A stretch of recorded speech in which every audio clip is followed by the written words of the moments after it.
Buenos días, hermanos, buenos días, iglesia. Segunda de Tesalonicenses 2, del 3 al 4. Nadie os engañe en ninguna manera, porque no vendrá sin que antes venga la apostasía y se manifieste el hombre de pecado, el hijo de perdición, el cual se opone y se levanta contra todo lo que se llama Dios o es objeto de culto, tanto que se sienta en el templo de Dios como Dios, haciéndose pasar por Dios. Señor, que tu Espíritu Santo gobierne cada palabra que hoy se diga, que el poder del Espíritu Santo se manifieste, que este sermón sirva para que otras personas también lo escuchen y afirmemos esto que creyó la iglesia por milenios, Señor. Amén. Te lo pido, Padre, en el nombre de nuestro Señor Jesucristo. Amén. Pueden sentarse, hermanos. Se da una razón. Bueno, el sermón se llama El hombre de pecado. El hombre de pecado se llama el sermón. Se da una razón, dice Matthew Henry, del por qué ellos no debían esperar la venida de Cristo como inmediata. Por eso le dicen, nadie os engañe. Dice, ahorita vamos a ver el contexto, pero dice, le están preguntando sobre la segunda venida de Cristo si era ya. Y él le dice, nadie os engañe de ninguna manera. Entonces, esa venida no iba a venir en ese momento, se lo está diciendo Pablo. Tranquilos que todavía no va a venir en este momento. Primero, tendría que haber una gran caída, la que ocasionaría el levantamiento del anticristo, el hombre de pecado. Ha habido grandes debates sobre quién o qué se entiende por esto, hermanos. Por el hombre de pecado, quién es el hijo de perdición, quién es el anticristo, quién es la bestia. Bueno, el hombre de pecado no solo practica, todavía no se los voy a, ya sé que ya lo sabemos, pero ahorita lo vamos a ir desarrollando. El hombre de pecado no solo practica el pecado, hermanos, también promueve y comanda el pecado y la maldad en los demás. Es el hijo de perdición porque está dedicado a destrucción, hermanos. Es el instrumento para destruir a muchos, de cuerpo y alma. Como Dios estuvo en el templo antiguo, allá en el templo de Jerusalén, y allí lo adoraban, ahora está el Señor en su iglesia y con ella. Y de la misma manera, el anticristo, aquí mencionado, es un usurpador de la autoridad de Dios sobre la iglesia cristiana y reclama honores divinos. El anticristo debe salir de la iglesia, hermanos. El anticristo no es un judío. El anticristo no es un musulmán que practica los musulmanes. O si no, no sería apostasía, hermanos. Eso hay que dejarlo claro. Sale, se forma en la iglesia y sale de la iglesia. Hermanos, pero hay tres formas de entender este tipo de profecías y que van relacionadas con el Apocalipsis. El futurismo. ¿Qué dice el futurismo? Que el anticristo o el hombre de pecado es una figura desconocida en el futuro. Eso es una falsedad, hermanos. Eso es una falsedad. Eso lo cree el dispensacionalismo. Ellos dicen que después del rapto secreto de la iglesia, que es tan secreto que ni siquiera existe en la Biblia, después de ese rapto secreto, se va a manifestar el anticristo. Falso. Y algunos, tristemente, dentro de la reforma, aunque no sean dispensacionalistas, creen en un hombre, en una figura desconocida en el futuro. Hay otra postura, otra forma de interpretarlo, y es el preterismo, pasado, pretérito, pasado.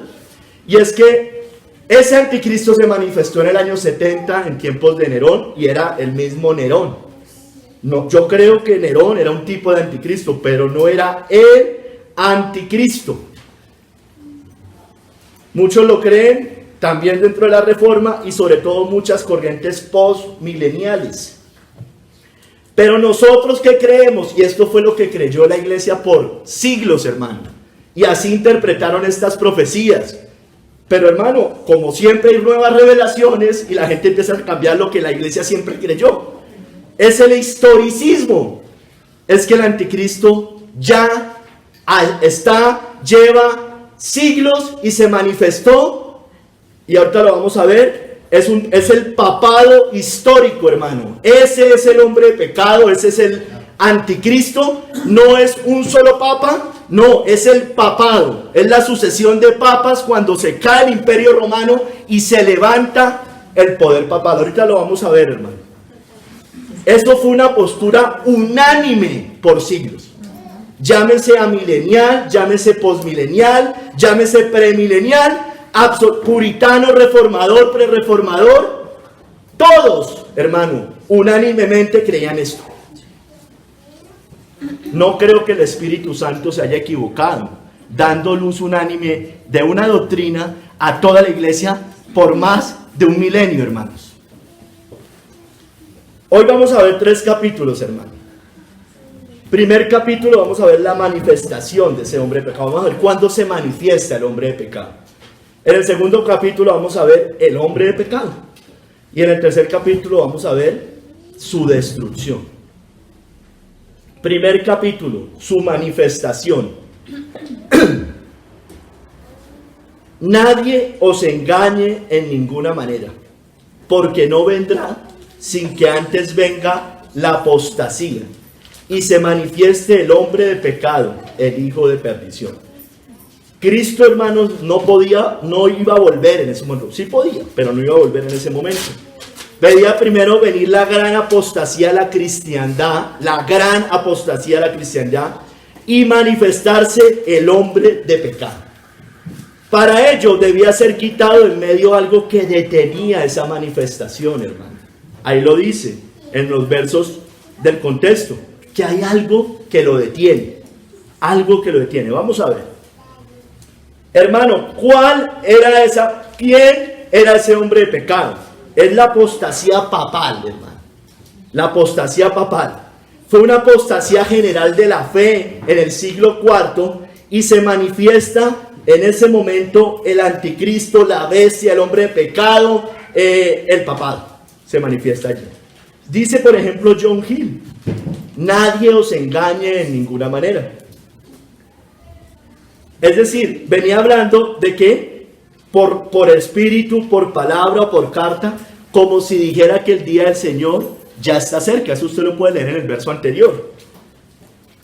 Había cosas, hermanos, dice John Hill, que debían suceder antes de la venida de Cristo y que no habían pasado en ese momento y que tomarían un tiempo para que pasaran. No, porque no vendrá sin que antes venga la apostasía. Es decir, la apostasía del evangelio, hermano. No puede ser un musulmán. El musulmán, si bien es un hombre condenado, en esencia no está apostatando de la fe. Tiene que nacer del cristianismo, hermano. Es una apostasía de la pureza de las doctrinas de la Biblia, del culto, de sus mandamientos. No se refiere a los judíos, dice John Hill, que profesaron fe, algunos judíos de la iglesia primitiva que pudieron haber profesado fe en su momento, pero que se apartaron. En el libro de Hebreos se muestra eso, pero no se refiere a esa gran apostasía. O cristianos común y corriente, cristianos entre comillas, que se volvieron gnósticos, dice John Hill. Algunos decían eso. Hermanos, esto es una apostasía más general en los tiempos del papado, dice John Hill, cuando no solo las iglesias orientales fueron pervertidas y corrompidas por Mahoma y atraídas al Islam también en ese tiempo, sino cuando las iglesias occidentales fueron corrompidas por el hombre de pecado, el cual introdujo herejías en la parte doctrinal, innovación en sus ordenanzas, doctrinas nuevas, y mezcló judaísmo, paganismo y cristianismo. Eso hace el papado, hermano. Eso es Roma, hermano. Por eso es una ramera. Mezcla todo. Este abandono general continuó hasta los tiempos de la Reforma Protestante, y es lo que Pablo menciona en 1 de Timoteo 4:13, cuando se muestran unos principios papistas. Dicen: prohibirán comer ciertos alimentos, prohibirán casarse. Eso lo hace Roma, hermano. Siempre lo ha hecho. Es parte de sus dogmas, de hecho. Esto debía preceder a la venida de Cristo junto con que se manifieste el hombre de pecado. Es decir, la apostasía y el hombre de pecado aparecerían juntos. Ahora oculto, pero obrando secreto. No se refiere al hombre de pecado al diablo. Y el diablo, si bien es la personificación del mal y es el adversario de Dios, de Cristo y de su pueblo, y el diablo también busca ser adorado, no se refiere al diablo. Tampoco se refiere al emperador, dice John Gill, a Calígula, a Nerón, que si bien eran hombres perversos y se erigían como dioses, tampoco se sentaron en el templo de Dios. Mire lo que dice, hermano, esto lo dijo hace 4 siglos. Él dice, tampoco es esta fábula de los papistas, y escuchen, mire la fábula de los papistas, que va a ser un judío engendrado del diablo, nacido de una virgen de la tribu de Dan, que reinará 3 años y medio y después será destruido por Jesucristo. Eso es pura fábula papista, y eso lo enseña el dispensacionalismo, y ya lo habían identificado hace 4 siglos.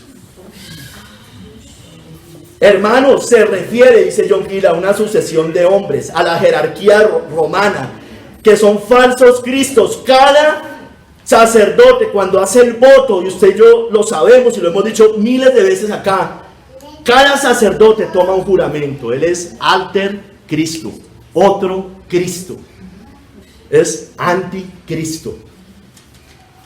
Monjes, frailes, sacerdotes, obispos, arzobispos, cardenales, pero especialmente los papas, hermano, que bien pueden ser llamados el hombre de pecado, pues son notoriamente pecadores. No solo pecadores, dice John Gill, es el pecado mismo, el papado. Sumideros de pecado, monstruos de iniquidad, maldades espirituales en lugares altos, porque se erigen como rey sobre la tierra, como reyes sobre la tierra. No es fácil contar sus impiedades, adulterios, incesto, sodomía, rapiña, asesinato, avaricia, simonía, perjurio, mentira, nigromancia, familiaridad con el diablo, idolatría, brujería, etc. Todo eso existe en Roma. Es una cueva de demonios, hermano. No solo han sido culpables de los crímenes más atroces en la historia de la humanidad, dice John Gill, también son los patrocinadores del pecado. Ellos prescinden de las leyes de Dios, haciendo del pecado algo ligero al conceder indulgencias a los peores crímenes. Ven el pecado ligero y creen que echando una moneda o pagando una misa pueden ser liberados del infierno y de la ira de Dios. Permitiendo casas de burdeles. Eso es lo que es Roma, eso fue en tiempos de la Reforma y eso sigue siendo hoy, eso no ha cambiado. Y aprobando toda clase de maldades. Por eso lo que sigue es el hijo de perdición, la causa de la perdición eterna de miles de almas. En Apocalipsis 18 vemos que él hace mercancía con esclavos y almas de hombres. Apocalipsis 18:13. Destinado, es el hijo de perdición porque es destinado a destrucción eterna junto con el diablo y el falso profeta al lago que arde con fuego y azufre. Apocalipsis 20:10. Es el mismo carácter dado a Judas el traidor, hermano, hijo de perdición. Pero hermanos, vamos al verso 5 al 8, ahí en 2 de Tesalonicenses 2. Vamos a ver qué detenía al hombre de pecado, cuál era ese obstáculo que además era conocido por los oyentes de Pablo. Dice, vosotros sabéis qué lo detiene. Ellos sabían que estaba deteniendo esa manifestación. ¿Qué impedía la manifestación apóstata del hombre de pecado? Vamos al verso 5. ¿No os acordáis que cuando yo estaba todavía con vosotros os decía esto? Y ahora vosotros sabéis, ellos sabían en tiempos de Pablo, lo que lo detiene, a fin de que a su debido tiempo se manifieste, es decir, el hombre de pecado. Porque ya está en acción, en ese momento ya estaba en acción el misterio de la iniquidad. Solo que hay alguien que al presente lo detiene. Hasta que él a su vez se ha quitado en medio, ese obstáculo debe ser quitado para que se manifieste el hombre de pecado. Y entonces se manifestará aquel inicuo, a quien el Señor matará con el espíritu de su boca y destruirá con el resplandor de su venida. Amén. Algo estorba o retiene al hombre de pecado. Se supone, o se suponía, dice Matthew Henry, que fuera el poder del imperio romano. Roma cae en el siglo IV. Ahorita lo voy a explicar un poquito más. Simplemente les doy la introducción. Roma era ese obstáculo. Se suponía que fuera el poder del imperio romano, al que el apóstol no menciona claramente en esa época. Y ya vamos a ver por qué no lo menciona. La corrupción de la doctrina y la adoración entraron por grados y la usurpación del poder fue gradual. Así prevaleció el misterio de la iniquidad, que ya comenzaba. Por eso Juan dijo en su carta hijitos, ya es el último tiempo y según vosotros oíste que el anticristo viene, así ahora han surgido muchos anticristos. O sea, ese misterio de la iniquidad ya había empezado, ya habían falsos maestros, falsas profetas, pero él habla de que han surgido muchos anticristos, pero va a haber el anticristo que va a venir posteriormente. Había un obstáculo que impedía la manifestación del hombre de pecado, y cuando ese obstáculo fuera quitado de en medio, lo que dice acá que acabamos de leer, entonces se va a manifestar ese hombre de pecado. El dispensacionalismo dice que ese obstáculo es el Espíritu Santo, y que cuando ocurra el rapto de la iglesia, antes de la tribulación, el Espíritu Santo será quitado y se manifestará el anticristo. Gran blasfemia, gran engaño, hermano. El Espíritu Santo es Dios. El Espíritu Santo llena toda la tierra. Amén. Es omnipresente, hermanos. El Espíritu Santo jamás será quitado de la tierra. Cristo estará con nosotros, lo dijo, por medio del Espíritu hasta que termine este mundo. Y yo estoy con vosotros todos los días hasta el fin del mundo. ¿Y cómo iba a estar? Por medio del Espíritu Santo, hermano. Hasta el último día. No puede ser quitado 7 años antes. Es imposible. Hermano, y ellos llegan a unas contradicciones tan terribles porque según ellos es raptada la iglesia 7 años antes. Pero resulta que todavía se van a seguir convirtiendo personas en esos 7 años. ¿Quién los convence si el Espíritu Santo no está? Blasfemia, mentira, engaño, herejía. Son totalmente contrarios a la palabra de Dios. No podemos eso aceptar ni siquiera como una postura, hermanos. Son posturas erradas, hermano, totalmente erradas. Hermano, Pablo no dijo por carta cuál era la identidad de ese obstáculo, no dijo. Él no lo menciona, pero le dice, pero todos los cristianos de esa época sabían muy bien lo que impedía la manifestación del hombre de pecado. Por eso le dice allá en el verso 5, creo 5-6, vosotros sabéis lo que lo detiene, a fin de que a su debido tiempo se manifieste. No lo dijo por escrito, lo dijo solo de palabra. No quedó plasmado en la Biblia el impedimento, o sea, lo que impedía la manifestación del hombre de pecado. Ese obstáculo no queda plasmado en las Escrituras. Por tanto, usted y yo debemos ir también a otras fuentes cristianas para entender esto. ¿Sí me entienden? No quedó plasmado, pero había algo que todos sabían. Entonces debemos ir a los padres de la iglesia, a la historia, para saber ellos qué enseñaron a los discípulos del apóstol Juan, a los discípulos de Pablo, a la iglesia, para ver ellos qué era lo que entre ellos hablaban. La enseñanza de todos los padres de la iglesia de los primeros 4 siglos, sin excepción, escúcheme bien, es que dicho obstáculo que impedía la manifestación del hombre de pecado era el emperador de Roma y su gobierno imperial. Ahorita les voy a leer algunas citas. No es como también dicen los católicos que es un papa malo, que es el que impide la manifestación de otro papa más malo. O bueno, no, más bien, un papa bueno que impide la manifestación de un papa bueno que impide la manifestación, o sea, una bestia buena, un anticristo bueno.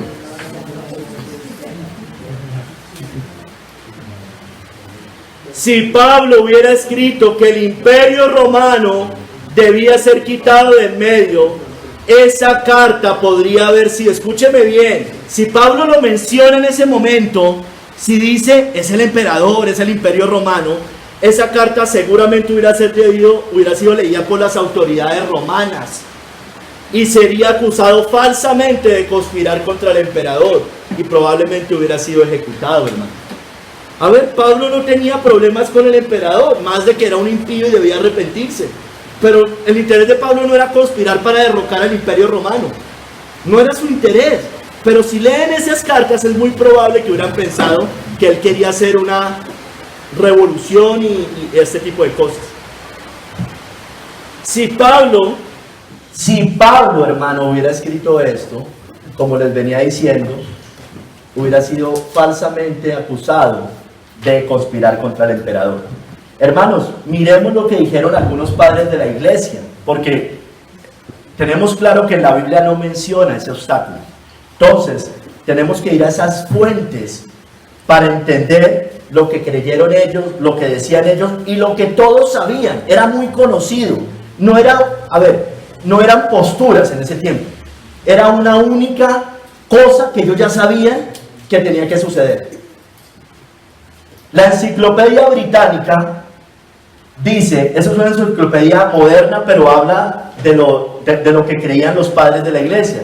Dice la Enciclopedia Británica: la creencia de los primeros cristianos en lo referente a la identidad del obstáculo que impedía la manifestación del hombre de pecado era que dicho obstáculo era el Imperio Romano con el emperador a la cabeza. Eso está en el volumen 2, página 60. Eso es de 1961 en el artículo del Anticristo.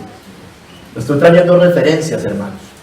No me lo estoy inventando, no es una doctrina nueva, es una doctrina histórica. Tiene milenios, hermano. O bueno, más de un milenio por lo menos. El comentario bíblico de Clark. Estos son generales. El testimonio unido de los líderes de la iglesia de los 4 primeros siglos era que el obstáculo que tenía que ser quitado del medio era el Imperio Romano. Es una nota sobre 2 Tesalonicenses 2, que es lo que estamos leyendo hoy. Jerónimo, un padre de la iglesia, aludiendo a Roma, dijo estas palabras. Jerónimo era de los primeros siglos. Si Pablo hubiese escogido decir esto abiertamente, hubiera provocado una enorme e innecesaria persecución contra los cristianos. Se estaba refiriendo al Imperio Romano. Esto está en un comentario del libro 5, en un capítulo 25. Justino Mártir, otro padre de la iglesia, en su libro Apologías, escrito a los gobernadores de Roma, dijo esto: los cristianos oraban por el emperador de Roma y por la continuidad de su imperio, ya que sabían que cuando éste desapareciera, se manifestaría el hombre de pecado. Eso lo dice Fromm en la fe, Fromm lo referencia a Justino Mártir en la fe profética de nuestros padres, página 19. O sea, él allá cita a Justino Mártir. Tertuliano, otro padre de la iglesia. ¿Cuál es el poder que detiene la manifestación del hombre de pecado? ¿Quién más sino el Imperio Romano, el cual, quebrantado y dividido en 10 reinos, introducirá al anticristo sobre sus propias ruinas? También está en la fe profética de nuestros padres, página 563. Ambrosio de Milán dijo que el obstáculo era el Imperio Romano y el emperador, y que después que fuera quitado del medio el César de Roma, se manifestaría el hombre de pecado. Está en un libro que se llama Newton, página 463. Crisóstomo dijo, cito a Crisóstomo, también otro padre de la iglesia, uno se puede preguntar, ¿qué es lo que detiene la manifestación del hombre de pecado? El Imperio Romano. El Imperio Romano, responde.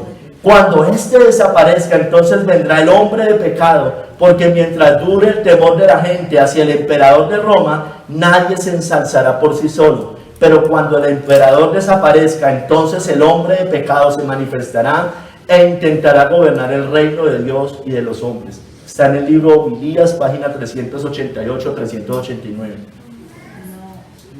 Hay un comentario exegético y explicativo de la Biblia en el tomo 2. Es un comentario de estos tiempos, pero comenta lo que creyeron ellos.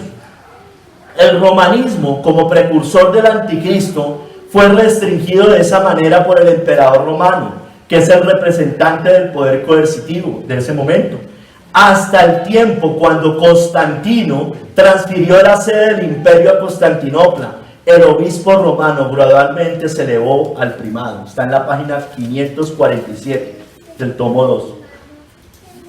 Eliot, que es un historiador eclesiástico, dijo esto: tenemos el testimonio unido de los padres antiguos desde Ireneo, el discípulo del discípulo de Juan, imagínense, hasta Crisóstomo, inclusive a Jerónimo, asegurando todos que la clave estaba en el poder imperial que gobernaba y residía en Roma. Está en un libro que se llama Hora Apocalíptica, libro E, página 92. Hermanos, esto dijeron los padres de la iglesia. Y eso siguieron diciendo prereformadores reformadores y puritanos, hermanos. Hermanos, cuando el Imperio Romano de Occidente desapareció en el siglo V IV,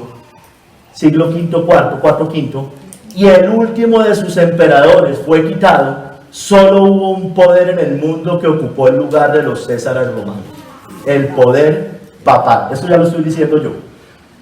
El Papa de Roma, hermanos, es el sucesor directo de los antiguos emperadores romanos.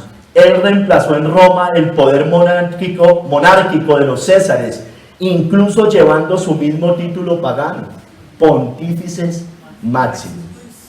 Todos saben eso. Era el mismo título que tenían los emperadores: Máximo Pontífice, así se le llama hoy, es conocido.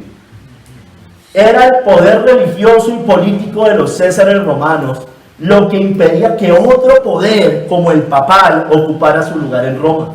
Mientras el César siguiera gobernando el imperio, el Papa no podría ocupar su lugar. El César tenía que ser quitado de en medio. El César era lo que impedía la manifestación del hombre de pecado. Cuando Constantino trasladó su sede imperial a Constantinopla, todos lo conocemos en la historia, el obispo de Roma, recuerden que se dividen entre Occidente y Oriente, el obispo de Roma, y aquí no me refiero al Papa de Roma, sino al obispo que en ese momento quedó en Roma y el otro se fue para Constantinopla, tomó el control de Roma, aunque no aún de toda la cristiandad, pues ese dominio papal sobre la iglesia comenzó con la desaparición del César y la desintegración del Imperio Romano de Occidente en el siglo V, hermano. Hermanos, entonces el Papa de Roma se vio libre en ese momento y ocupó en Roma el lugar que ocupaban los emperadores como máximo pontífice. Se cumple, hermanos, allí la profecía de Pablo: el hombre de pecado, hermanos, el hijo de perdición, es el papado romano. Él se instaló en el templo de Dios y él se hace pasar por Dios, y eso lo vamos a desarrollar ahorita más adelante. Él se instala en el templo de Dios y él se hace pasar por Dios. Muchos dicen que Pablo utilizó el singular, hombre de pecado, entonces no puede ser muchos, y no el plural, hombres de pecado. Ellos dicen, ha habido muchos papas, no solo uno, por tanto el papa o el papado no puede ser el hombre de pecado. Tal vez un papa, pero no todos los papas. Bueno, Pablo también utilizó el singular para referirse a una clase de hombres, a los siervos de Dios. Cuando dijo toda la escritura es inspirada por Dios, dice, y útil para instruir no sé qué, a fin de que el siervo de Dios sea perfecto. Lo utilizó en singular, pero ¿se refiere a un siervo de Dios? No, se refiere a nosotros, al plural, a los hijos de Dios, hermano. Usar el singular para mostrar una colectividad es muy común, hermano, en el lenguaje. El hombre de Neandertal, los que obviamente nosotros no creemos eso, pero les estoy trayendo un ejemplo. El hombre de Neandertal se refiere a una clase de hombres primitivos y lo mencionan como singular, pero todos sabemos que son varios, son esa clase de hombres primitivos. El hombre, por ejemplo, colombiano es muy audaz. Bueno, se refiere a una clase de colombianos audaces, o que los colombianos, plural, son audaces. El sumo sacerdote, eso está en el libro de Hebreos, y lo menciona en singular, el sumo sacerdote, pero se refiere a la sucesión de sumos sacerdotes de la religión hebrea, hermanos.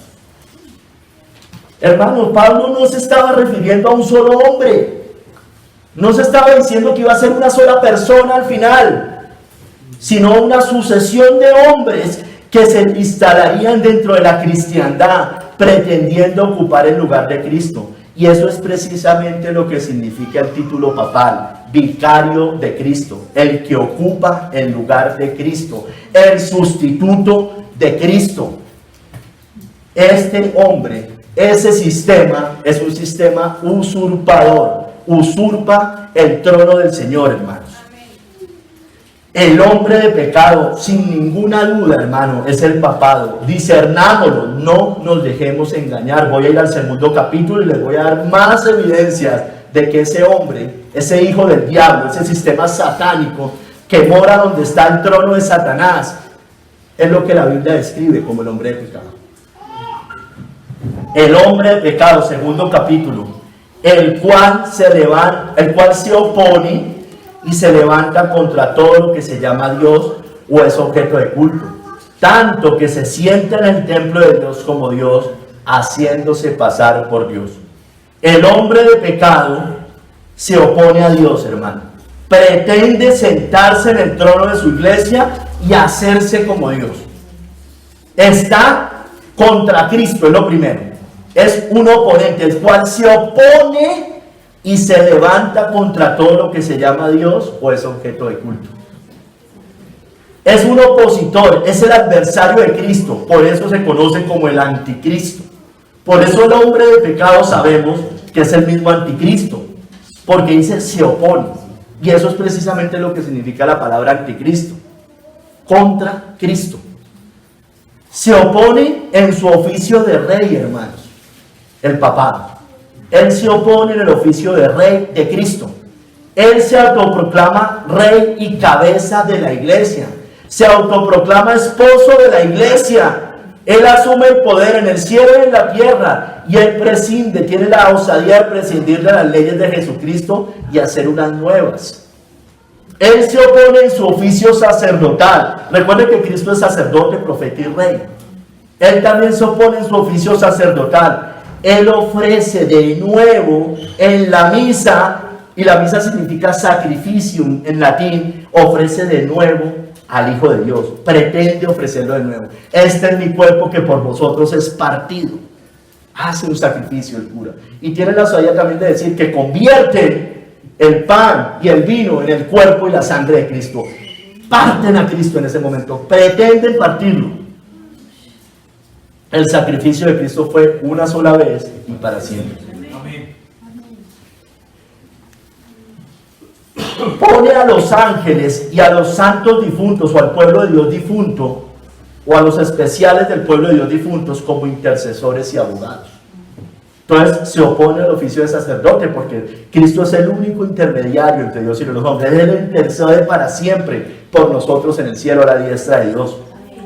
Él se opone también en su oficio profético. ¿Por qué? Porque el papado enseña como doctrinas mandamientos de hombres. Llámese catecismo, llámese todo lo que ese señor enseña. Cuando él habla es cátedra, se supone que el papa es infalible. Y cuando habla es cátedra, cuando da una norma de doctrina y de fe o de conducta, es infalible el papa. No que el papa sea infalible en todo lo que hace, es cuando se para en el trono de Pedro, dicen ellos, y da una doctrina, cambia una doctrina, es infalible. Tradiciones, adoración a imágenes, a ángeles, a santos y las obras meritorias, oponiéndose a la salvación por gracia por medio de la fe. Y se levanta contra todo lo que se llama Dios y es objeto de culto. Hermano, objeto de culto se refiere a algo religioso, algo de adoración, algo de devoción. La Vulgata latina dice, traduce o lo que es objeto de culto, dice o lo que es adorado, o lo que es para ser adorado. Dios es el objeto de adoración, hermanos. Reyes, escúchenme bien, y se levanta contra todo lo que se llama Dios o es objeto de culto. ¿Qué es objeto de culto? Solo Dios, hermano. Solo a Dios adorarás. No es que aquí haya muchas cosas como objeto de culto. Lo único que merece adoración es Dios. Dios es el objeto de adoración. Sin embargo, la Biblia menciona que reyes y magistrados civiles son llamados dioses. Lo menciona en el Salmo 82:6. No Dios como entendemos la definición de Dios de deidad, sino dioses con D pequeña. Y este monstruo de iniquidad se levanta contra este tipo de dioses. Este monstruo de iniquidad, dice John Hill, y primogénito de Satanás, es decir, los papas de Roma se han exaltado por encima de ellos, es decir, de esos dioses magistrados. No solo se han encargado los papas de Roma de excomulgar emperadores y reyes, sino de deponerlos y quitarles sus coronas, de dar sus reinos a otros. Así de cierto se cumple este pasaje en ese conjunto de hombres impíos e insolentes. Escritores judíos llaman a Roma Magdiel, que significa engrandecerse a sí misma, Y es precisamente lo que hace el papado, se engrandece a sí mismo por encima de reinos y estados. Lo describe la palabra de Dios como el cuerno pequeño en el libro de Daniel. Daniel 7:8 y el 7:25 nos dice que ese cuerno pequeño habla palabras contra el Altísimo. Es decir, enseña blasfemias, blasfema contra la verdad y contra el reino de Cristo.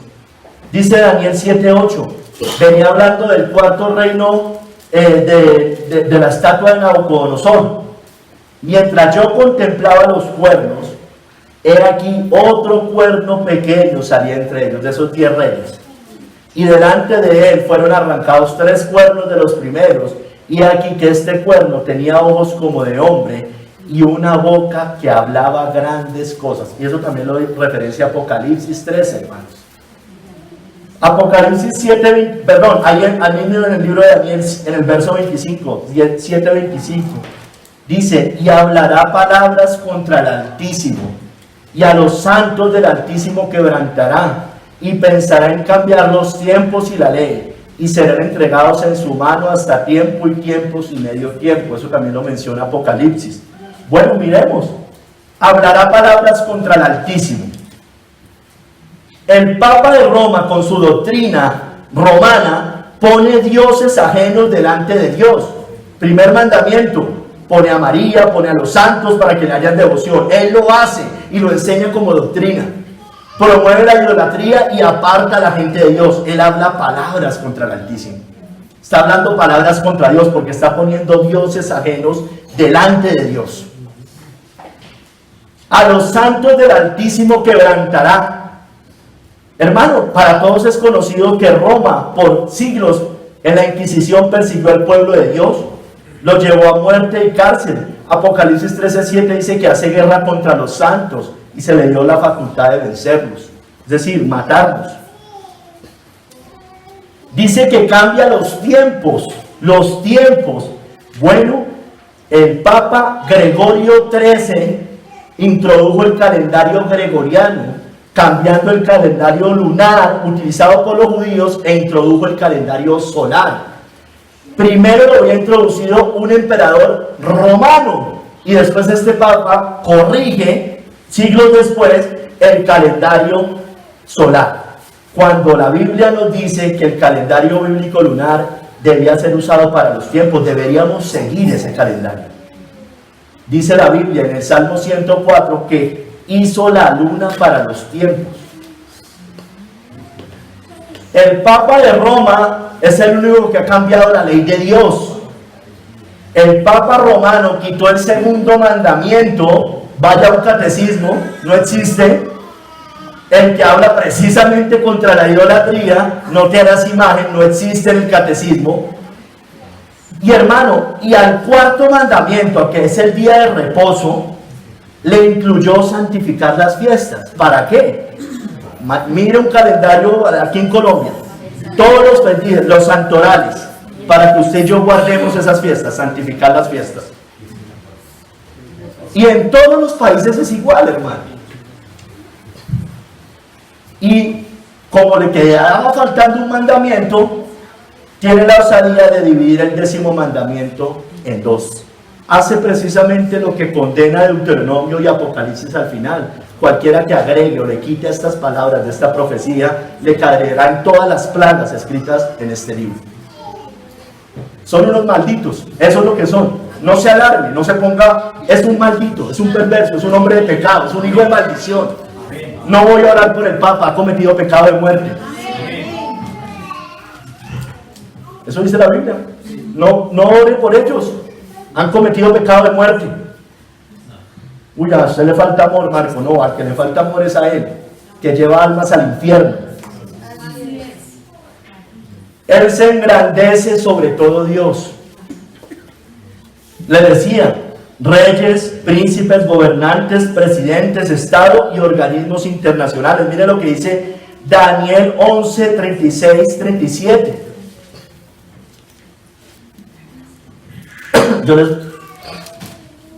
Daniel 11, 36, 37. Y el rey hará su voluntad y se ensorbecerá y se engrandecerá sobre todo Dios. Todos sabemos que aquí se está refiriendo es al anticristo, todos coinciden en eso, todos los comentaristas bíblicos. Y se engrandecerá sobre todo Dios, y contra el Dios de los dioses hablará maravillas, y prosperará hasta que sea consumada la ira, porque lo determinado se cumplirá. Del Dios de sus padres no hará caso, ni del amor de las mujeres, ni respetará a Dios alguno, porque sobre todo se engrandecerá. Hermanos, Él hará su voluntad, dice allí, se ensorbecerá y se engrandecerá sobre todo Dios. Yo ya les decía, Él se exalta sobre todos los magistrados, sobre reinos, sobre emperadores, sobre todo. El papado es independiente, Él no está sujeto a ninguna autoridad, nadie puede juzgar al papa civilmente. ¿Usted sabía eso? Se exalta sobre todo Dios, sobre reyes, los reyes le rinden honores, vaya a ver, lo visitan,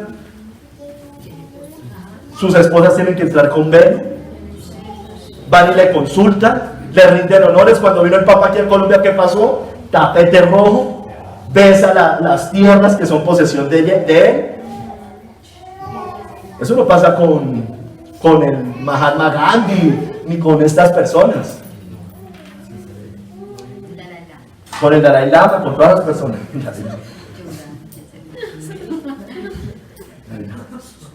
Dice que contra el Dios de sus padres hablará maravillas y prosperará. Bueno, Él es desafiante, dice blasfemias. Contra el Dios de dioses hablará maravillas y prosperará. El papado es desafiante, habla blasfemias contra Dios, tiene títulos divinos, lo vamos a ver más adelante. Enseña herejías, es seguido y respetado por millones y prosperará. Prosperará porque tiene muchos fieles, religiones se le unen, gobernantes, ateos. Es la ciudad que está sentada sobre muchas aguas, hermano, como dice Apocalipsis. Él es el mismo caballo blanco que salió para vencer en la tierra, en Apocalipsis 6:2. Y miré, y aquí un caballo blanco, y el que lo montaba tenía un arco, y le fue dada una corona, y salió venciendo y para vencer. Vence en el mundo. Se le ha dado esa potestad, hermanos, a la bestia. Y creo que ese caballo blanco no puede. Algunos dicen que ese es Cristo, porque en Apocalipsis 19 se menciona el caballo blanco cuando viene.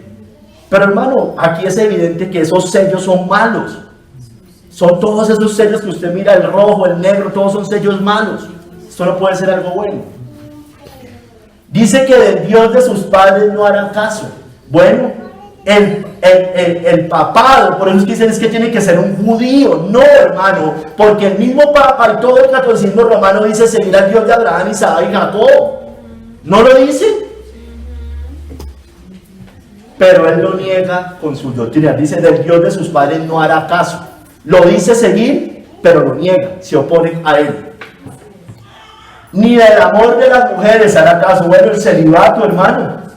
Todo papa y todos estos hombres que toman juramento, existe el celibato obligatorio en la Iglesia Católica Romana para los sacerdotes y pues lógicamente para el papa. Pero hermano, mire, ¿por qué? Porque desliga de toda responsabilidad marital humana. Usted sabe que todas las herencias de ellos hacen parte de la iglesia.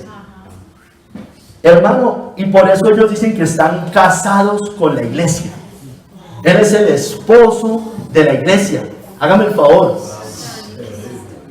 Ahora sabemos que son unos pervertidos, sabemos que hacen orgías, sabemos que no es que sean célibes en realidad, es por voto, pero ellos tienen sus orgías allá, todos lo sabemos. Pedófilos, homosexuales, hay de todo, hermano. Hermanos, la bestia habla grandes blasfemias. Este hombre de pecado habla grandes blasfemias contra Dios y su reino, en el cielo y en la tierra. Apocalipsis 13, del 5 al 8. Dice que también se le dio boca, que hablaba grandes cosas y blasfemias, en Apocalipsis 13, 5. Y se le dio autoridad, mire, grandes cosas y blasfemias, lo mismo que dice el libro de Daniel. Y se le dio autoridad para actuar 42 meses. Y abrió su boca en blasfemias contra Dios. Mire, blasfemias contra Dios. Lo mismo que dice Daniel, lo mismo que dice Tesalonicenses, blasfemias contra Dios. para blasfemar de su nombre y de su tabernáculo y de los que moran en el cielo, hermanos. Hermanos, blasfemias contra Dios. Bueno, tiene títulos divinos. Nadie más en la tierra se aprueba. Mire, tienen 3 títulos divinos que apuntan a la Trinidad, a la Santa Trinidad. Santo Padre, haciendo alusión al Padre. Cabeza de la iglesia, haciendo alusión al Hijo. Vicario de Cristo, haciendo alusión al Espíritu Santo. Él es un blasfemo, hermanos. Infalible, cambia la ley, ya lo vimos. Él es pastor de la iglesia universal. Ese es un título del Papa. Pastor de la iglesia universal. Y además está sentado en el trono de San Pedro, dice él. No porque Pedro tenga un trono, sino lo hacen así. Dice que habla contra su tabernáculo, es decir, la iglesia es el tabernáculo de Dios, la iglesia. Él es representada, persigue a los fieles. Mire, persigue a los fieles y los saca del reino, supuestamente, los saca. Los excomulga, los declara herejes. Pero él a sí mismo tiene una falsa iglesia llena de inconversos contra su tabernáculo y contra los que moran en el cielo, es decir, los santos que ya están allá y los ángeles también. Declara herejes a los que hoy están en la gloria eterna. Lo hizo todo el tiempo. Lo declaró herejes a los que hoy están gozando del Cordero, hermanos. Y canoniza también a santos, y a los ángeles le rinde adoración e idolatría contra los que moran en el cielo. Hermanos, el hombre de pecado se hace como Dios, tanto que se sienta en el templo de Dios como Dios, haciéndose pasar por Dios. Él se sienta en el templo de Dios. Esto es lo más, como Dios, esto es lo más blasfemo, es que se hace como Dios. Unos dicen que es el templo de Jerusalén físico, porque la Biblia lo menciona como el templo de Dios. Ellos dicen, yo no creo esto, insisto, yo no creo esto, solamente les estoy leyendo lo que dice esa postura, que es el templo de Jerusalén, que el último papa no gobernará el mundo desde Roma, sino desde un futuro tercer templo de Jerusalén, y liderará la futura religión ecuménica mundial. Este último papa verá la venida gloriosa de Cristo, será destruido con el resplandor de su venida y después arrojado al lago de fuego. Hermanos, el templo de Jerusalén no puede ser el templo de Dios. No puede ser el templo de Dios, fue derribado, fue destruido. No podemos llamar eso templo de Dios hoy. Lo fue en tiempos de Pablo, en tiempos del Antiguo Testamento. No ahorita. Ahora que probablemente instalen su religión ecuménica allá, sí creo que eso pueda pasar, sí creo, pero ahí no se está cumpliendo la profecía, es lo que le quiero decir, ¿sí me entiende? Dice John Hill, no se refiere, mire, estos hombres adelantaron a todo, eran brillantes también, no se refiere, no se sienta en el templo de Jerusalén, dice John Hill, porque el templo de Jerusalén fue destruido y nunca más será reconstruido. Por eso el dispensacionalismo está esperando un tercer templo. ¡Qué glorioso! ¿Cuál glorioso, hermanos? Y que el anticristo va a venir a profanar. Es que la blasfemia es que lo construyan otra vez. Si Cristo lo derribó, o sea, si lo construyen no es bueno. Abramos los ojos. No es bueno que reconstruyan un templo. El dispensacionalismo cree que eso es bueno y que el anticristo va a venir a profanar ese templo. No, es que el solo construirlo ya es una profanación de los mandatos de Dios, hermano. Se refiere a la iglesia de Dios, el templo de Dios viviente, como lo dice el Señor. Es la casa de Dios, columna y baluarte de la verdad, nos describe el Nuevo Testamento. El anticristo se levantó de la iglesia y en medio de ella. Y hay que decir algo, hermano, cuando el anticristo aparece en el siglo IV, era una iglesia verdadera todavía. Era una verdadera iglesia. Era una iglesia que venía de los primeros 4 siglos. Ya, claro, ya venían con cositas, pero era una verdadera iglesia. Y este hombre se levanta ya y saca la apostasía. No la iglesia del papado era una verdadera, es en la que él se levantó era verdadera. El anticristo, se levanta y usurpa el poder y la autoridad. Ha sido tan corrompida por él que aquí se siente y recibe el honor del mundo como si fuera Dios. Ahora, mire, en el Arco del Triunfo en Francia, el Papa Sixto IV, no recuerdo en qué siglo, una inscripción en latín cuando llega el Papa a visitar Francia, dice le ponen estas palabras, haciendo referencia al Papa, porque él se sienta como Dios. Gobernó al mundo por su palabra, haciendo referencia al Papa, y merecidamente creído como Dios en la tierra. Eso dicen del Papa, eso decían del Papa. La ley canónica dice, eso es católico, eso es lo que dice como dogma el romanismo. El Papa no puede ser desatado o atado por ningún poder secular, ya que es evidente que es llamado Dios por ese piadoso príncipe Constantino, y es manifiesto que Dios no puede ser juzgado por hombres. ¿Se dan cuenta? El Papa Juan 22, no Juan 23, Juan 22 fue llamado nuestro Señor Dios el Papa. Hermanos, Pablo se refería al conjunto de cristianos, a la cristiandad. ¿No sabéis que sois templo de Dios y que el Espíritu de Dios mora en vosotros? Si alguno destruyera el templo de Dios, Dios le destruirá a él, porque el templo de Dios, el cual sois vosotros, santo es. Lo que Pablo dijo es que ese hombre se instalaría en la iglesia como líder supremo, ocupando el lugar del Cristo. Esta profecía se cumple al pie de la letra en el papado, el cual dice ser el representante de Dios en la tierra y el vicario de Cristo, hermanos. Haciéndose pasar por Dios. Haciéndose pasar por Dios. Es la misma blasfemia y se sigue repitiendo. O sea, dice, se sienta en el tiempo de Dios como Dios, haciéndose pasar por Dios. Sigue afirmando que Él se declara Dios en la tierra. Por ejemplo, John Hill dice, usurpando el poder sobre las conciencias y almas de los hombres, prescindiendo de las leyes de Dios, asumiendo para sí todo el poder en el cielo y en la tierra, pretendiendo abrir y cerrar las puertas del cielo a su antojo, perdonando pecados, cosa que solo Dios puede hacer. Esta es la boca que habla blasfemias de Apocalipsis 13, 5, 6. Les voy a leer algunos artículos del Catecismo Católico para que usted se dé cuenta que eso es lo que enseñan allá, que eso es dogma del catolicismo. Porque es que algunos creen que es que el catolicismo no enseña nada de esas cosas, que eso no lo inventamos nosotros los protestantes. Catecismo Católico, artículo 882. El sumo pontífice, obispo de Roma y sucesor de San Pedro, es el principio y fundamento perpetuo y visible de unidad, tanto de los obispos como de la muchedumbre de fieles. El pontífice romano, en efecto, tiene en la iglesia, en virtud de su fundación, en virtud de su función de vicario de Cristo y pastor de toda la iglesia, la potestad plena, suprema y universal, que puede ejercer siempre con entera libertad.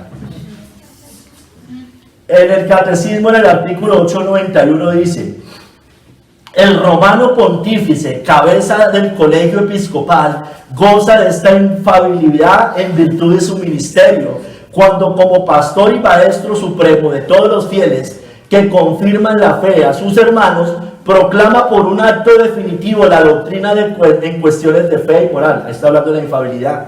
La infalibilidad prometida a la iglesia reside también en el cuerpo episcopal cuando ejerce el magisterio supremo con el sucesor de Pedro. Sobre todo, hermano, esto se aplica cuando hacen concilios ecuménicos, como ya ha sucedido, como sucede en el Concilio Vaticano II, cuando la iglesia propone por medio del magisterio supremo que algo se debe aceptar como revelado por Dios para ser creído y como enseñanza de Cristo, abro comillas, hay que aceptar sus definiciones con la obediencia a la fe. Esta infalibilidad abarca todo el depósito de la revelación divina, sigue diciendo el magisterio, el catecismo en este artículo. Artículo 936. El Señor hizo de San Pedro, hablando de Pedro, el fundamento visible de la iglesia. Le dio las llaves de ella. El obispo de la iglesia de Roma, sucesor de Pedro, es la cabeza del colegio de los obispos, vicario de Cristo y pastor de la iglesia universal en la tierra. En el artículo 937, el que sigue, dice: el Papa, comillas, goza por institución divina de una potestad suprema, plena, inmediata y universal para cuidar las almas. Esto lo dijo un puritano, G.A. Wiley, no sé si se pronuncia así realmente. El papismo tiene un Dios propio, que es Él, a quien la ley canónica llama el Señor nuestro Dios. Se lo leí. Tiene un Salvador propio, la iglesia, a saber. Tiene un sacrificio propio, la misa. Tiene un mediador propio, el sacerdocio. Tiene un santificador propio, los sacramentos. Tiene una justificación propia, aquella de la injusticia infusa. Tiene un perdón propio, el perdón del confesionario. Y tiene en los cielos una infalible y todo prevalente abogada desconocida para el Evangelio, María, que ellos llaman la Madre de Dios. Él presenta al mundo un aparato espiritual y salvador para los hombres, y que sin embargo ni santifica ni salva a nadie, es más, condena a los que están allá. Él luce igual que una iglesia y sin embargo no es una iglesia, es un engaño, todo engaño de iniquidad. Ay, hermano, el hombre de pecado es el anticristo. Durante más de 11 siglos, hermano, el papado fue identificado como tal. Les voy a leer otra referencia, hermano. Aquí era necesario traer muchas referencias, porque el enfoque de este sermón es que la iglesia vea que esto siempre lo ha creído la iglesia, hermanos. Esto no es doctrina nueva, esto es doctrina histórica, hermanos. Y muchos mira, a mí me da una rabia, hermano, con estos confesionales, ultraconfesionales de sus confesiones bautista, Westminster. Hermano, pero no creen esto. No creen esto.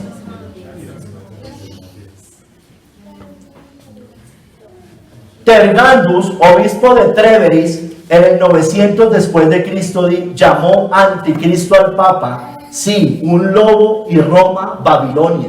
Está en el espejo de los mártires, en la edición en inglés, página 240.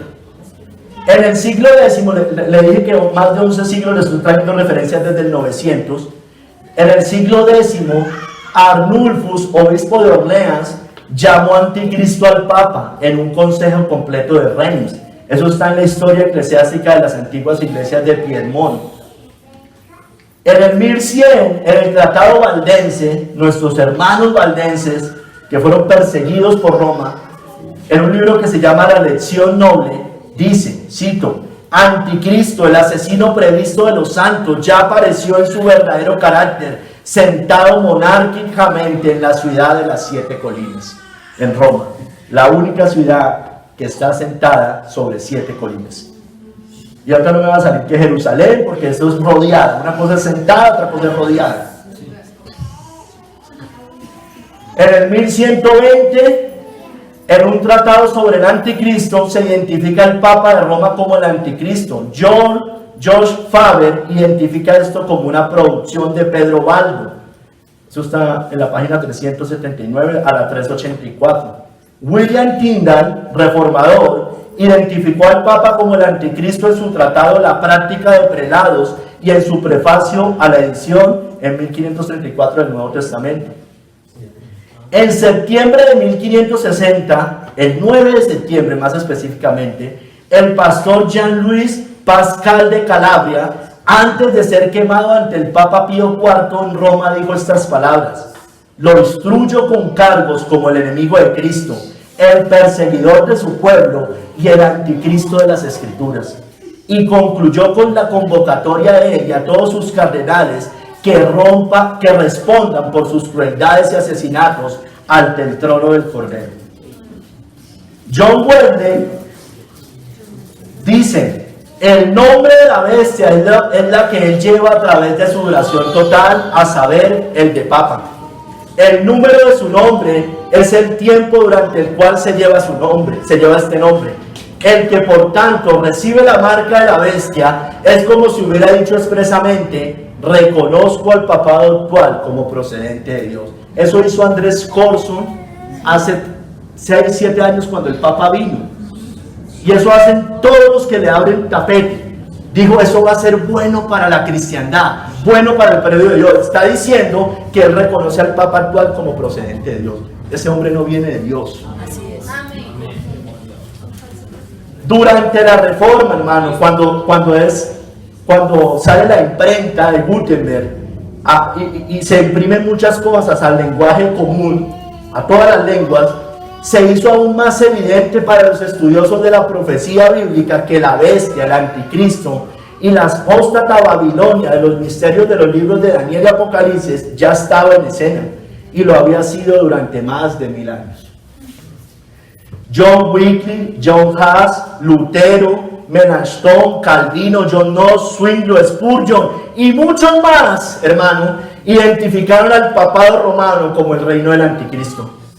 Si todos los reformadores, hermano, reformadores, puritanos, llegaron a la conclusión, y muchos fueron muertos por decir estas palabras, y quedó plasmado en sus principales libros, escritos y confesiones históricas, ¿será que se habrán equivocado, hermanos? No creo, hermanos.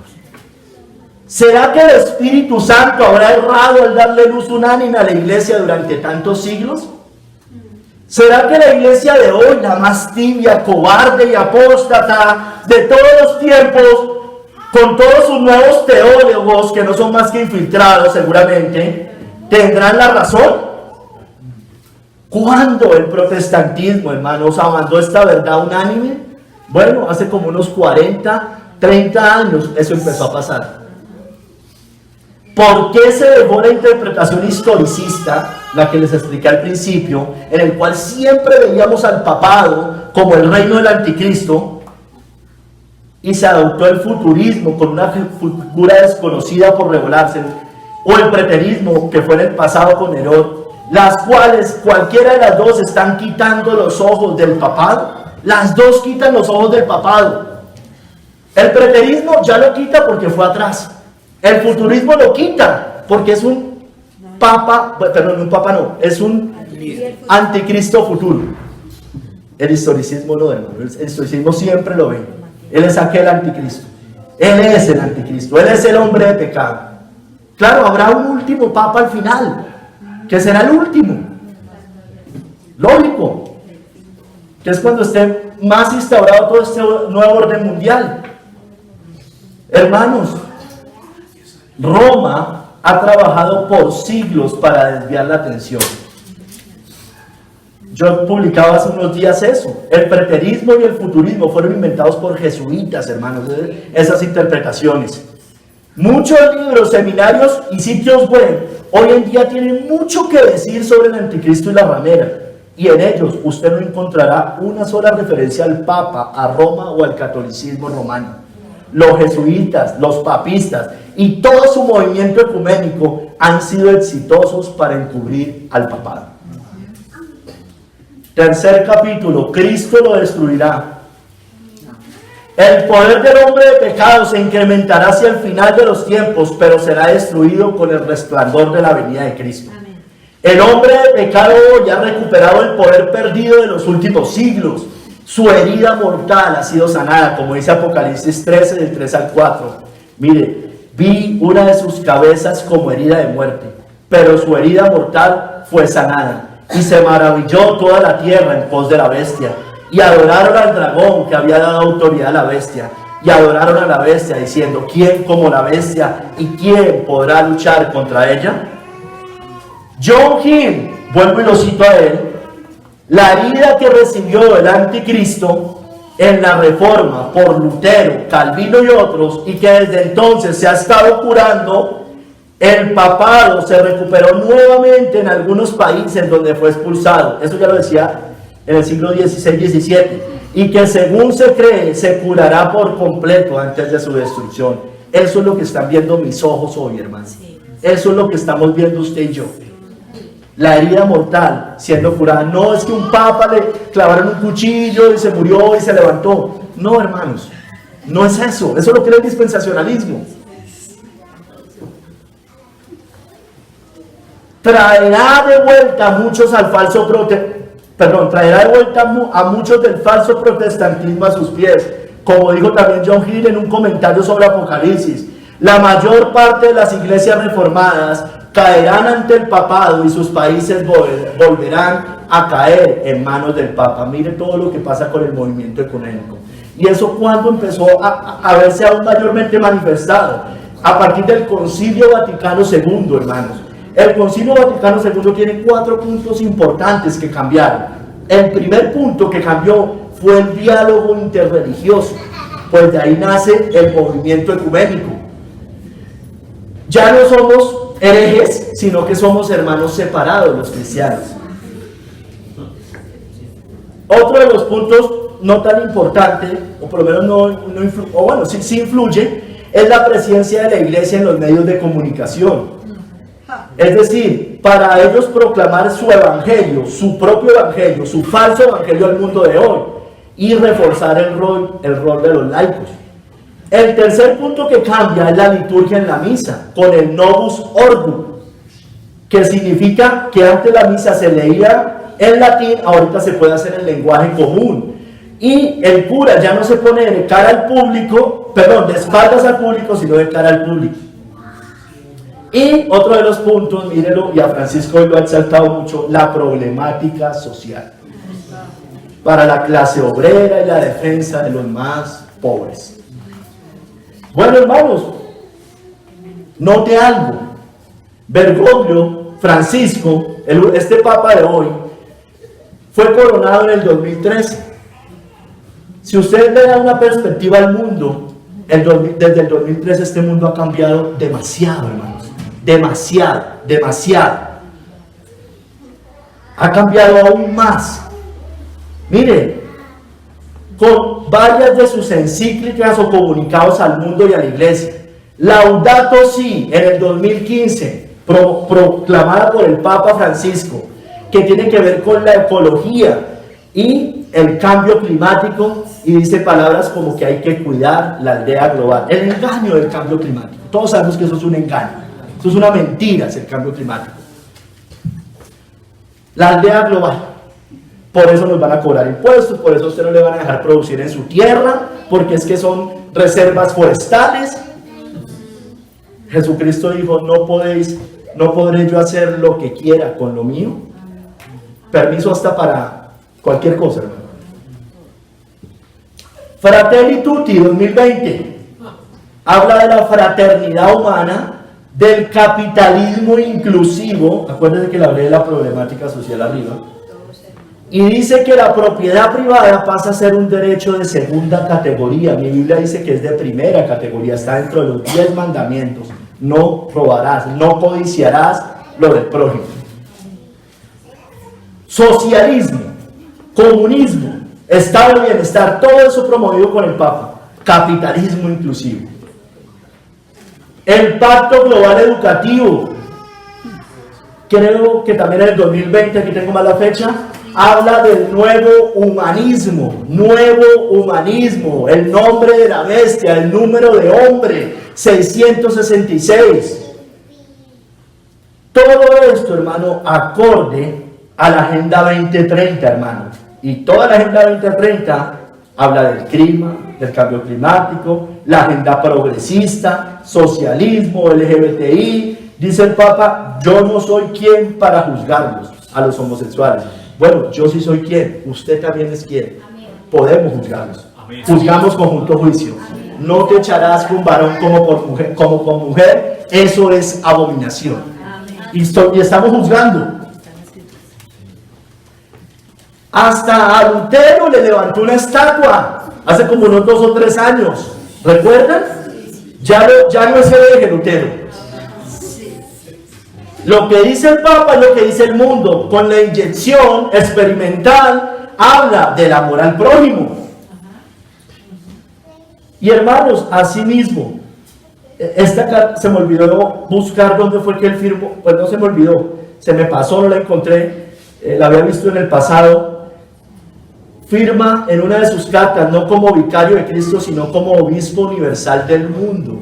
Yo no sé si él ya se quitó ese título completamente de vicario de Cristo, no creo, tal vez firma de las dos maneras, como obispo universal del mundo. Ya abarca más que la cristiandad, hermanos. El hombre de pecado es tan perverso que aún va a traicionar a su propia iglesia, porque él cambia hasta las herejías de Roma, o sea, son herejías las de la iglesia ramera, pero las va a cambiar y las tuerce aún más. Y los 10 cuernos que viste en la bestia, estos aborrecerán a la ramera y la dejarán desolada y desnuda, y devorarán sus carnes y la quemarán con fuego. Esos 10 cuernos le dieron autoridad a la bestia. Amigo cristiano, ¿usted subestima el poder del papado? Porque hay personas que lo subestiman. Usted les dice eso y subestiman el poder. Dicen, ese viejito, ¿qué va a hacer? ¿Eso qué? Usted tiene ese mismo pensamiento de Bergoglio con esas encíclicas o cosas de esas. Hay muchos que todavía son de ideología progresista, socialista, del cambio climático. Menos mal aquí nadie estudió cosas de esas parecidas. ¿Usted se terminará rindiendo ante todo esto? ¿En usted se cumplirá eso que dijo John Hill de volver a sus pies? ¿Quedará desolado y desnudo? Bueno, Cristo lo destruirá al papado cuando vuelva. Él será destruido con el resplandor de la venida de nuestro Salvador. Mire, verso 8 al 12. Y entonces, allá en la segunda Tesalonicenses. Y entonces se manifestará aquel inicuo a quien el Señor matará con el espíritu de su boca y destruirá con el resplandor de su venida. Inicuo cuyo advenimiento es por obra de Satanás, con gran poder y señales y prodigios mentirosos, y con todo engaño de iniquidad para los que se pierden, por cuanto no recibieron el amor de la verdad para ser salvos. Por esto Dios les envía un poder engañoso para que crean la mentira, a fin de que sean condenados todos los que no creyeron a la verdad, sino que se complacieron en la injusticia. La caída del Estado anticristiano, dice Matthew Henry, está declarada. La pura palabra de Dios con el Espíritu de Dios denunciará este misterio de la iniquidad y en su debido momento será destruido por el resplandor de la venida de Cristo. Hermanos, esto, dice él, concuerda exactamente con el sistema del papado y la iglesia de Roma con sus papas romanos. Hermanos, Cristo es la cabeza de la iglesia y él no permite, hermanos, que nadie usurpe su trono. El hombre de pecado será destruido. Así lo plasmaron nuestros hermanos bautistas en su confesión de 1689, y se la voy a leer, me encantaría volvérselas a leer. Estos bautistas fundamentalistas, ultra reformados, los más confesionales que hay, y no creen esto. Cito: la cabeza de la iglesia es el Señor Jesucristo, en quien por el designio del Padre todo el poder requerido para el llamamiento, el establecimiento, el orden o el gobierno de la iglesia está suprema y soberanamente investido. Por tanto, no puede el Papa de Roma ser cabeza de ella en ningún sentido, sino que es aquel anticristo, aquel hombre de pecado, hijo de perdición, que se ensalza en la iglesia contra Cristo y contra todo lo que se llama Dios, a quien el Señor destruirá con el resplandor de su venida. Hermanos, no existe el tal trono de San Pedro, no existe. El único trono es el de Cristo, Rey de reyes y Señor de señores. El mismo Pedro dijo que todos, incluido él mismo, somos piedras vivas y que la roca sobre la cual se fundamenta la iglesia es Cristo, y sobre la cual se refundamenta nuestra fe es Cristo. Cristo es la única cabeza y fundamento de la iglesia, no el blasfemo Papa de Roma, no el monstruo de iniquidad papal, hermanos. Su trono, el de ese trono de la bestia, ese trono es el trono que le ha dado Satanás. Todo esto te daré si postrado me adorarás. Él sí se postró, Cristo no se postró. El papado y todo su reino se postraron. La silla donde él se sienta es la misma de los malvados emperadores romanos y será derribada por Cristo al volver, hermanos. Ay, hermanos, Él busca la adoración y que todos se rindan a sus pies, pero esta es solo para Cristo. A este perverso lo exalta Satanás y su reino, a Cristo lo exaltó el Padre. Incluso este maldito hombre de pecado se rendirá ante el Cordero, por lo cual también Dios lo exaltó hasta lo sumo y le dio un nombre que es sobre todo nombre, para que el nombre de Jesús, en el nombre de Jesús, se doble toda rodilla de los que están en el cielo y en la tierra y debajo de la tierra, y toda lengua confiese que Jesucristo es el Señor, para gloria de Dios Padre, hermano. Amén. Solo hay un Rey, solo hay un Señor, solo hay un Salvador, solo hay una cabeza de la iglesia. Amén. Y es Cristo, hermano.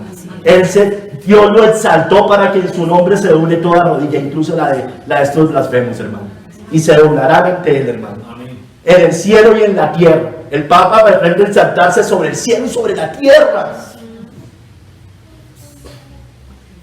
Hermanos, Cristo volverá en un caballo blanco, con su ropa teñida en sangre, el Verbo de Dios con sus ojos como llama de fuego, con sus ejércitos celestiales al lado. El Rey de Reyes y el Señor de Señores apresará a este maldito y lo lanzará vivo al lago de fuego. Y la bestia fue apresada, y con ella el falso profeta que había hecho delante de ella las señales con las cuales había engañado a los que recibieron la marca de la bestia y habían adorado su imagen. Estos dos fueron lanzados vivos dentro de un lago de fuego que arde con azufre. Hermanos, el Cordero, Cristo lo vencerá a este y a todos los reyes que se le rindieron, porque su destino es la perdición. La bestia que era y no es también el octavo y es de entre los 7 y va a la destrucción, a la perdición. Pelearán contra el Cordero y el Cordero los vencerá, porque Él es Señor de señores y Rey de reyes, y los que están con Él son llamados y elegidos y fieles. Amigo, ¿usted es laxo con el papado? ¿Usted es indiferente con el papado?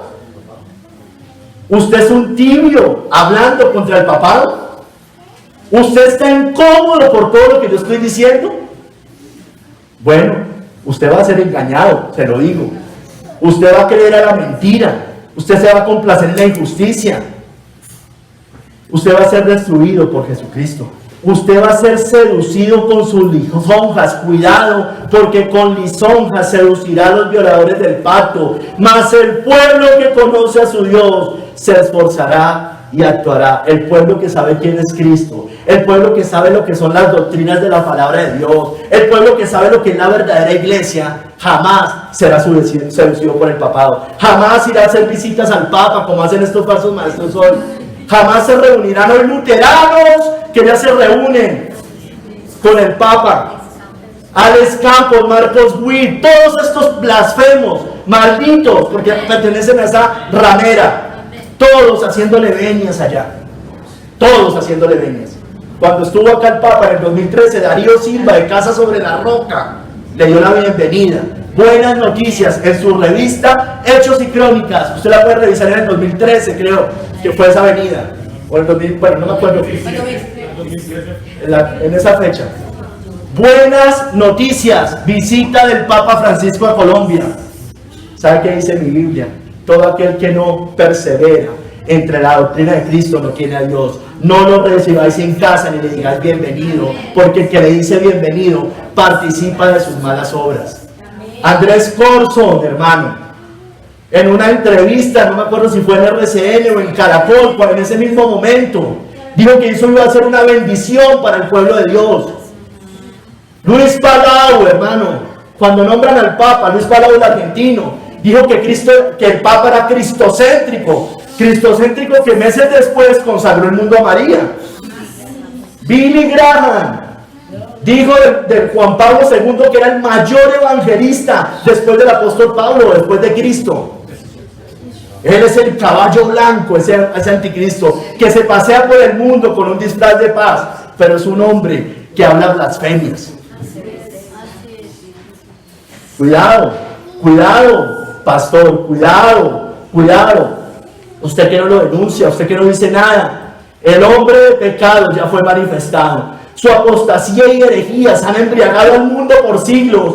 Cuidado, no se deje engañar. Nadie os engañe en ninguna manera, porque no vendrá sin que antes venga la apostasía y se manifieste el hombre de pecado, el hijo de perdición, el cual se opone y se levanta contra todo lo que se llama Dios o es objeto de culto, tanto que se sienta en el templo de Dios como Dios, haciéndose pasar por Dios. Señor, te doy gracias. Te pido por favor, Padre, que nos vuelvas a afirmar en estas cosas, en esta doctrina, Señor.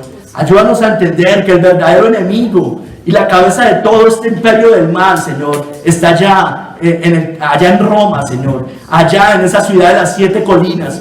Mira, Padre, ayúdanos a ver, a discernir todo. Todos estos finalmente son títeres de este blasfemo, de este imperio del mal, Señor. Ayúdanos, ayuda, despierta a tu pueblo, Señor. Despierta a tu pueblo. No podemos ser laxos con el enemigo principal de Cristo, con el anticristo, con el hombre de pecado que se exalta contra Dios, contra tu Hijo, contra el Espíritu Santo.